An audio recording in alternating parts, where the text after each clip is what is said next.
The first reading of today is taken from the book of Isaiah, chapter 1, verse 10 and verses 16 to 20. In these verses, Isaiah is addressing the rulers of Sodom and Gomorrah. Sodom and Gomorrah were traditionally the bad lands. The lands where sin prevailed. The lands which were filled with corruption and iniquity and all other kinds of negatives.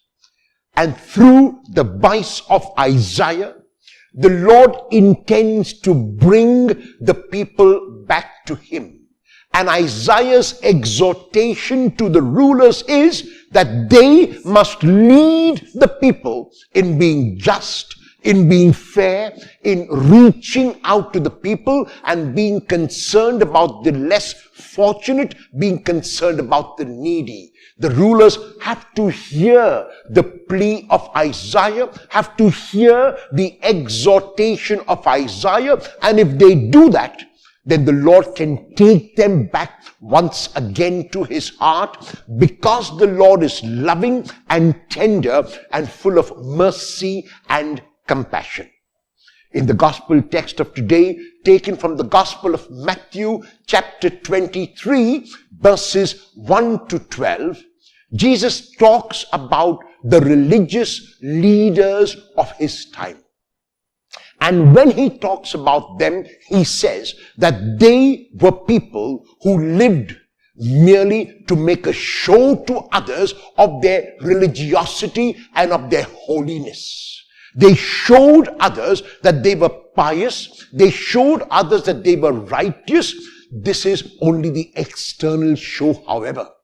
Jesus knows what is within the person, and He knows that within these religious leaders there was corruption like there was at the time of Sodom and Gomorrah. There was iniquity like there was at that time, and there was sinfulness.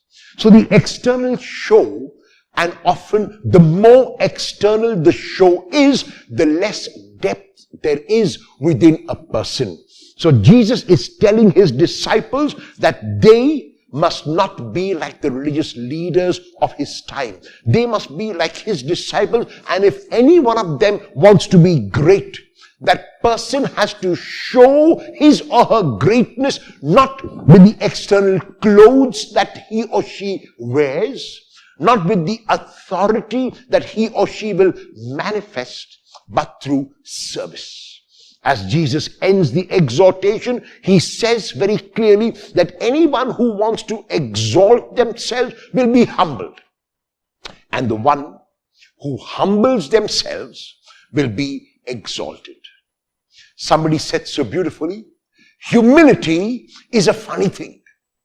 Once you think you've got it, you've lost it. Are you humble?